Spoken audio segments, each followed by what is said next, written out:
Hello friends, welcome to my channel Kahkasha YouTuber channel में आपका बहुत बहुत स्वागत है, वेलकम है। तो फ्रेंड्स, हम आपको बता दें, इंडियन आइडल सीज़न 12 के विनर पवनदीप राजन का हॉस्पिटल से डिस्चार्ज हो गया है और डिस्चार्ज होने के बाद में वो हॉस्पिटल से सीधा पहुंचे हैं मुंबई। और कई लोगों का ये भी कहना है कि वो मुंबई ना जा कर के वो अपने उत्तराखंड वाले घर में गए हैं, लेकिन दोस्तों हकीकत क्या है वो हम आपको आगे इस वीडियो में बताएंगे। और इसी के साथ में हम आपको अरुणिता का जो सिंगरौली में फंक्शन हुआ था, कॉन्सर्ट हुआ था नचिकेत के साथ में, तो उसके बाद उनको ऊपर क्या क्या ब्लेम लगाए जा रहे हैं, तो इस पूरी रिपोर्ट में हम आपको पूरी खबर बताते हैं। लेकिन दोस्तों, आपने अभी तक हमारे चैनल को सब्सक्राइब नहीं करा है, सब्सक्राइब कर लें और बेल आइकन भी ज़रूर दबा दें ताकि अगली नोटिफिकेशन आपको सबसे पहले मिले। तो दोस्तों, जैसा कि हमने अपनी और भी वीडियोस में बताया है कि पवनदीप राजन का आज हॉस्पिटल से डिस्चार्ज हो गया है और करीब 25-26 दिन के बाद में उनको डिस्चार्ज मिला है। और ये भी डॉक्टरों के ही वजह से उनको इतने दिन के बाद डिस्चार्ज मिल भी गया। अदरवाइज़ अगर कोई और हॉस्पिटल होता या फिर कोई और डॉक्टर की टीम होती तो शायद इतनी जल्दी पवनदीप राजन रिकवर कर भी नहीं पाते। लेकिन ये सिर्फ डॉक्टरों की मेहनत थी और पवनदीप की विल पावर थी, और कि वो अंदर से कितने ज़्यादा स्ट्रॉन्ग है वो देखा गया है पवनदीप राजन को, और जिसके चलते उन्होंने रिकवरी काफ़ी अच्छे से करी और जल्दी करी और उन्हें हॉस्पिटल से डिस्चार्ज भी मिल गया। लेकिन दोस्तों, आज वो जैसे ही डिस्चार्ज हुए सबसे पहले उन्होंने फ़्लाइट पकड़ी, और आप देख भी सकते हैं फ्लाइट में बैठे हैं, उनके साथ में चॉकलेट पाई दोस्त। तो यहाँ पर और पवनदीप राजन दोनों पहुँच गए हैं मुंबई, क्योंकि मुंबई में वहाँ पे जाकर उनको एक वीडियो की सॉन्ग की रिकॉर्डिंग करनी है, जिसका वो पहले से बुकिंग कर चुके थे, एडवांस ले चुके थे, पेमेंट ले चुके थे, अब उनको उसका शूट करना है। तो ये सारी चीज़ें देखिए, एकदम से वो डिस्चार्ज भी हो गए और उनको अब और वो अपने काम पर भी लग गए। तो इन सारी चीज़ों से ये पता चलता है कि पवनदीप राजन बेहद सीरियस हैं, बहुत ज़्यादा अपने काम को लेके सीरियस रहते हैं। और हॉस्पिटल में भी हमने और आपने कई बार देखा था उनको रियाज़ करते हुए, उनको गाना गाते हुए, चाहे वो 2 दिन के बाद से ही उन्होंने शुरू कर दिया था इस चीज़ को, गाना प्रैक्टिस करना। चाहे उनके हाथ टूट गए, उनके हाथ में ब्रेक्स आ गए थे, हाथ हिल भी नहीं पा रहा था, और जैसे ही थोड़ी मूवमेंट हुई, थोड़ा हील हो गया, उनका हाथ सही हो गया, उसके बाद उन्होंने उसी हाथ से गिटार भी बजाई है, गाना भी गाया है और अपने फैंस का दिल भी जीता है। और कई गाने उन्होंने हॉस्पिटल से ही अपलोड करे हैं अपने सोशल मीडिया अकाउंट पर और अपने ऑफिशियली अकाउंट पर। तो दोस्तों, इससे पता चलता है कि पवनदीप राजन कितने ज़्यादा सीरियस हैं और वो कितने दिल से अपनी म्यूज़िक को याद कर रहे थे हॉस्पिटल में ही। और एक तरीके से उन्हें देखकर ऐसा ही लगता है कि जो पवनदीप है, उनकी जो सिंगिंग है वो एकदम दिल से गाते हैं, आत्मा से गाते हैं गाना।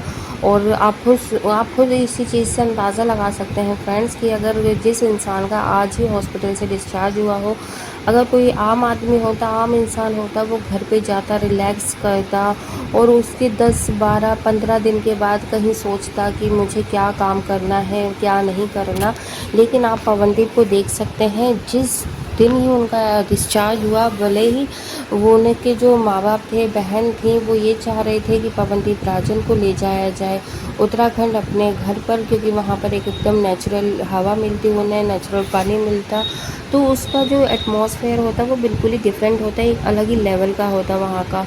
लेकिन फिर भी पवनदीप राजन ने इस चीज़ को बिल्कुल डिनाई करते हुए वो मुंबई गए हैं, और वहाँ पे जाकर वो जाते ही उसकी रिकॉर्डिंग करनी है, उन्हें रियाज़ करना है, जो उन्होंने पेमेंट ले रखी है, जो एडवांस ले रखा था, और उस शो को, इवेंट को पवनदीप खुद करेंगे।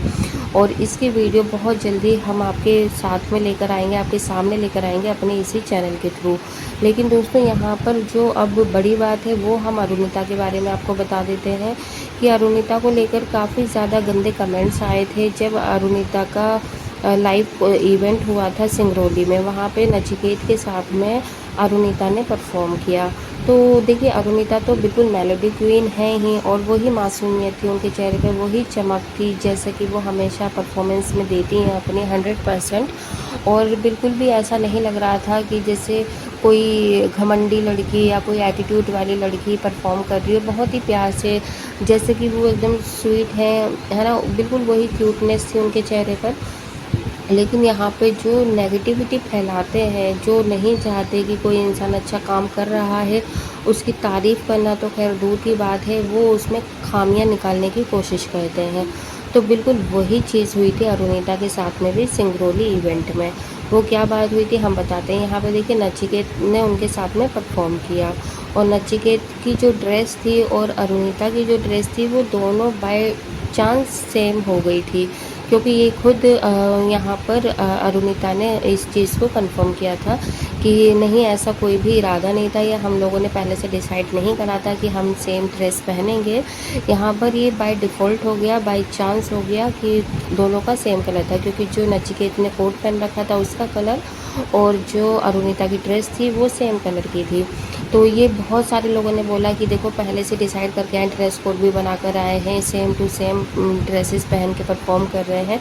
और जब ये सारी चीज़ें हो पता चली नचिकेत को, तो इस पर नचिकेत ने भी इन सारी बातों को एग्री किया और कहा कि हाँ, हम दोनों में ऐसा कोई भी पहले से वेल डिसाइडेड कोई डिसीजन नहीं था कि हम दोनों सेम ड्रेस पहन के जाएंगे इस इवेंट में, और ये बाय डिफ़ॉल्ट हो गया। और अगर मुझे पता होता कि अरुणिता इस कलर की ड्रेस पहन के आ रही है तो शायद मैं ये ड्रेस पहनता ही नहीं। तो उन्होंने साफ इनकार कर दिया, और ये शायद उन्होंने इस वजह से कहा क्योंकि अरुणिता को लेकर बहुत सी बातें पहले भी इन सारी चीज़ों को लेकर हो चुकी हैं। नचिकेत ने खुद ये चीज़ कंफर्म करी है, खुद कहा है कि जब भी अरुणिता के साथ में कोई डुएट करता है वो मैं ही नहीं, अगर कोई और भी होता तो जो हेटर्स हैं वो कुछ ना कुछ कनेक्टिविटी ज़रूर निकाल ही देते अरुणिता के साथ में उनका नाम जोड़ने के लिए। और यही शायद रीज़न है कि पवनदीप के अलावा अगर कोई और भी अरुणिता के साथ में डुएट करता है या स्टेज शेयर करता है, इवेंट करता है, तो फिर जो हेटर्स हैं वो उनसे उनका कनेक्शन जोड़ देते हैं।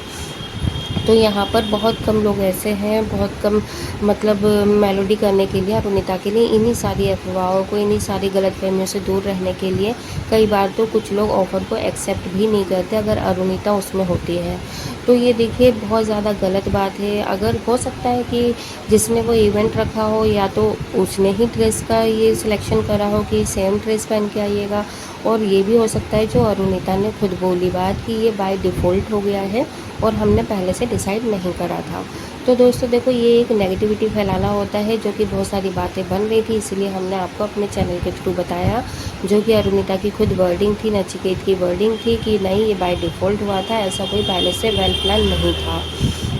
तो दोस्तों यहाँ पर अरुणिता अब पहुँच चुकी है पवनदीप से मीटिंग करने के लिए, मिलने के लिए, और बहुत जल्दी हमारे पास कुछ नई फ़ोटोज़ आने वाली हैं। सूत्रों की माने तो अरुणिता और पवनदीप की एक साथ फ़ोटो हम अपनी वीडियो के थ्रू आपको ज़रूर दिखाएंगे। और हम चाहते हैं कि जो भी बातें बन रही हैं उन्हें बनने दीजिए, अफवाहों पे ना जाएं। और पवनदीप और अरुणिता की जोड़ी पहले भी अच्छी थी, क्यूट थी, और आज भी वो क्यूट ही लगते हैं दोनों साथ में। वेल दोस्तों, वीडियो अच्छा लगा है लाइक कर लो, और अगर आपको भी कोई कमेंट करना है या आपके भी कोई क्वेश्चन है तो आप कर सकते हैं कि नचिकेत और अरुणिता की जो परफॉर्मेंस हुई थी, लाइव कॉन्सर्ट हुआ था, कोई ड्रेस को लेकर या इन दोनों के रिलेशन को लेकर। तो रिलेशन हमने आपको पिछले वीडियो में बता ही दिया है कि दोनों बहन भाई मानते हैं एक दूसरे को, और बाकी इसके अलावा कुछ भी नहीं है। और दोनों सिर्फ अपने काम के सिलसिले में ही गए थे इवेंट में, और इसके अलावा कुछ और इनका रिलेशन नहीं है। और बाकी दोस्तों, अगर प्यारा सा कमेंट एक पवनदीप राजन के लिए ज़रूर करिएगा। जाने से पहले वीडियो अच्छा लगा है लाइक कर लें, और अगर आप चाहते हो और भी अपडेट आपको हमारे चैनल के थ्रू मिलती रहे तो चैनल को सब्सक्राइब करे बिना ना जाए। मिलेंगे एक और नई अपडेट लेकर, तब तक अपना ख्याल रखिएगा। Bye bye.